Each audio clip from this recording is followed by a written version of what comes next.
Leaks are bad for Genshin, especially Genshin 4.0 with the recent hype being over the roof. A lot of streamers trying to come back to Genshin after trying to absolutely hate on the game. It's a very popular thing to just dish out hate on Genshin for views and jumping ship to another game, but it even looks like they're all trying to come back. But my problem is, everyone's praising these leakers a little bit too much. Like these leakers are like God's gift or something.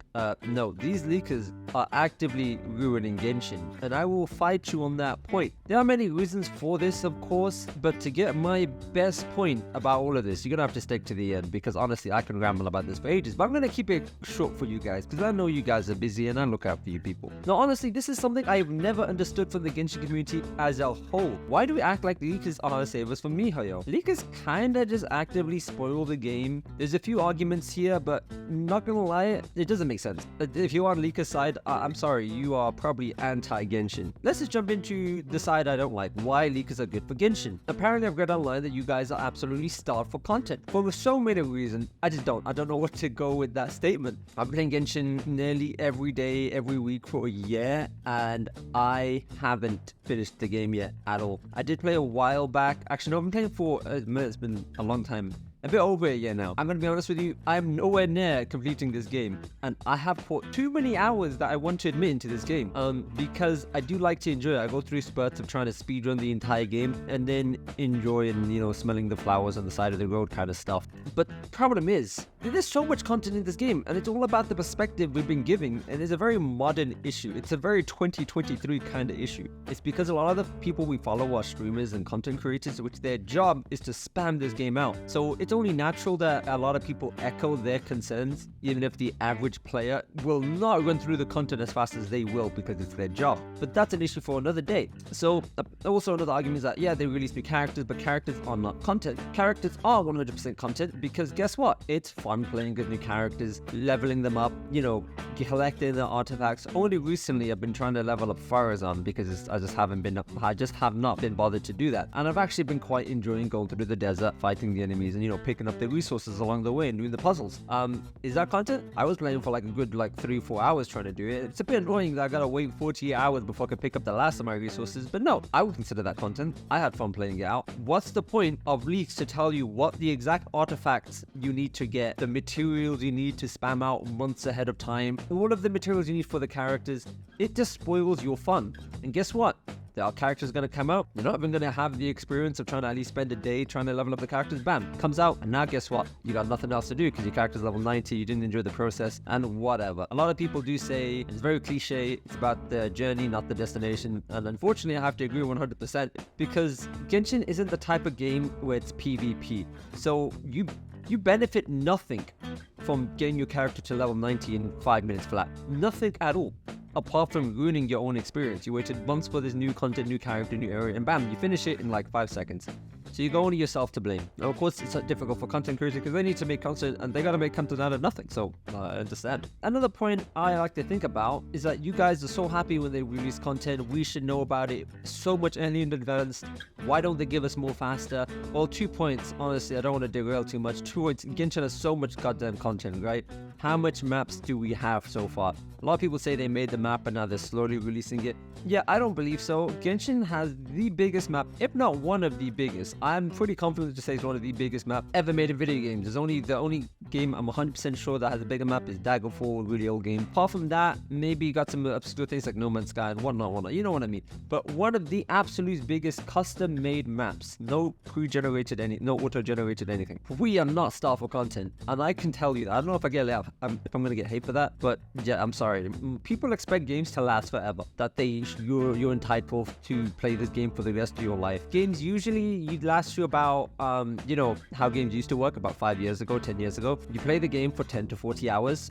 And guess what? You move on to the next one. Genshin has a really strong community. Everyone absolutely loves this game. It's kind of suffering from success a little bit, that people want to keep playing it. It's not normal for a game to play 1,000 hours, unless it's a multiplayer game like CSGO, Valorant, League, or any of that stuff. Genshin is majority a single player game. So these points don't really cross over very well. It's really about instant gratification and a little bit philosophy issue, but I'm not gonna go there. You guys don't want to hear that. You know, it's like the same thing with junk food. You want junk food, but you know it's not good for you, but you're gonna be pretty sad if someone deprived you of that and didn't give it to you. It's kind of the same thing where you want more and more and more, and you don't want to be told no. It's like when your parents try to feed you vegetables as a kid, and you just don't want it. And you'd happily blame them, but looking back, hey, you know what? They were kinda in the right, probably shouldn't be eating chocolates all day. And apparently, according to some of you guys saying leaks are amazing, we should see all the content before it comes out, what's the point in Genshin dropping these insane trailers? Like, I saw the trailer today, amazing. I watched it like 3-4 times just because it's that good. And I know I've lost my hype for video game trailers like in the last 2-3 years. I've just seen so much of the same thing. But with this new one, it is really good. I'm not just trying to hype up Genshin for no reason, but it does get me excited. I do gotta catch up today with the game as a whole first anyway. Miao are really like making us eat good, to be fair. Like, the quality as a whole 10 times better, especially compared to the earlier trailers like in 1.0. You can see the production quality just go through the roof. But no, you guys know better. We should just be giving our new content on our data leaked Excel looking bland character sheet, because no, MiHoYo's bad. These leakers are looking out for you. No, because why would they bother spending millions making this content? Genshin is about the experience. And the other argument I get a lot about Genshin is what kind of game it is. And it's not like a game any of us have played before. Of course, it's a gacha game, but it's more like an ongoing experience that we all kind of experience together. We experience the story, experience the gameplay, experience the world. Now, it's really hard to put one label on it. A lot of games are going live service nowadays, so yeah, I understand it's really confusing. But the best way I'd say it's an ongoing experience that we can all enjoy. What's the point of doing that when it's already being actively spoiled and we're praising the people spoiling the game and attacking the company that is providing this for us? Yeah, MiHoYo is a big corporation, but guess what? They do need to make money. And if they didn't make money, they can't make games. And do you see the problem here? Do you guys see the problem? Anyway, honestly, it does ruin the impact of some of the trailers, because obviously it's really hard to shut off the internet and not see anything, especially when you play Genshin. You get provided more Genshin content, people show things on Twitter, the internet, all over the place. Very difficult. And let's be honest, we kind of all hang on a half scene. We kind of know what a tiny bit to expect. Even if you try really hard to avoid leaks like I have, it did lessen the impact a tiny bit, because some of the stuff I saw by accident. I'm wondering, is that going to be in the trailer? What's going to happen? So it kind of does ruin it. The impact is 100% not the same as it would have been without the leaks. And guess what? If it wasn't the case, maybe more people would come back, because it'd be more exciting to do so. But instead, people are like, I guess it's not so good when they see the character drawings and whatnot. So they don't even care about the trailer anymore, which I was like that at first, honestly speaking. And then seeing the trailer I was blown away. But so basically, it kind of does negatively impact the player base. Another good point people keep saying is that, I'm actually going to say the main point that people argue about at the very end of the video. So you guys can wait till the end to hear that main point. I know what you guys are about to say. Now, remember that massive Fontaine data breach or leak that happened recently? Don't lie to me. It did lessen the impact of the 2 trailers that dropped, just because people are already aware of it, so it lessened the conversation that we had to have. A good example of this is when Genshin first came out in version 1.0, when we're doing Zhongli's errands for him and whatnot. We didn't really know he was the Geo Archon. We didn't really have access to any of the information. People had, suspicions and whatnot. Then version 1.1 comes out, we can actually play as him. Then, bam, we are told he's a Geo Archon. Things start clinking together, the theories start connecting. You can see like that guy looks like Zhongli and all the statues. But it's official now.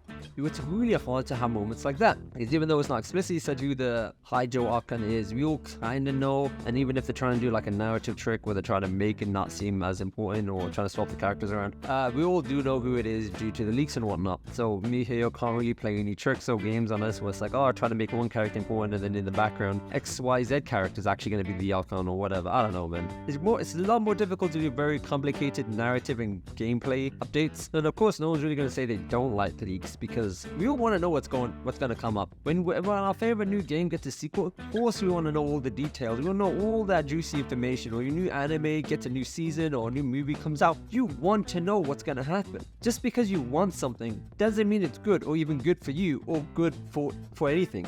Just because you want something doesn't mean you should have it. And honestly, there's one small argument people can make that leakers are looking out for people so people can save their primo gems and look out and plan their lineup. Yeah, sure, I can see an argument there where you want to really save your primo gems for the characters you really want, so you don't accidentally spend them on the characters you don't need. But with a little bit of self-discipline and perseverance, you'll be fine. And there is a tiny bit of an issue there. I agree with you. But the problem is, what is the point? How are they going to drop exciting new characters when apparently they should tell you months in advance what characters they're dropping? I don't believe in that, because it kind of makes it a lot less interesting. So what, you believe miHoYo should tell everyone 6 months in advance what characters are lining up, so you're not even interested at all? Not knowing what the characters are and when they're going to drop makes a game more interesting. I do enjoy knowing what character comes up ahead of time. So of course, I do look at sometimes what characters are going to be on the banner, because I do want to know myself. Okay, so hands up in that aspect that I have looked at them. Yeah, I kind of thought difficult to say what I need to say, and at the same time I'm having a sneak peek at some of this stuff, because I can't help it. I'm human as well. But the leakers aren't doing this out of their good intention. They're not Robin Hood in this case. They just want the clap for themselves. They just want the clicks. They're not thinking, I need to look out for the players. miHoYo are screwing them over. No, they're just like, oh, this is going to give me some clicks. This is going to get my name out there a tiny bit more. So I don't know why you enable leakers by praising and trying to justify their behavior. It's just not good. It's just not it. I'm sorry. You can't just have your cake and eat it too. It just does not work like that. So the slight benefit in managing primos does not justify trying to enable leakers. It just ruins the entire experience for everybody. Overall, not a good point. And finally, what I am gonna have to say is this: leakers don't care about you. They just don't. They would not care if Genshin goes and dies, because they are killing Genshin. That is the bottom line. Why do they care about Genshin? They care about themselves getting clicks. Genshin is a massive corporation with billions of dollars that they can use to market and put out the game. Yes, they need to do more in terms of stopping leakers, 100%. Stupid move on their part. I don't know why they're incapable a tiny bit. At first I thought maybe they were trying to actively leak the game in order to build up hype, but after thinking of it for a while, I don't really think so. I think their security side is a bit incompetent in my opinion, but hey, I could be wrong. Leakers don't care about you and would not care if Genshin dies, and they'll move on to the next game. And then when if that was to happen, I bet a lot of you guys would probably regret a lot of things you said. Or whatever, the video ended. See ya.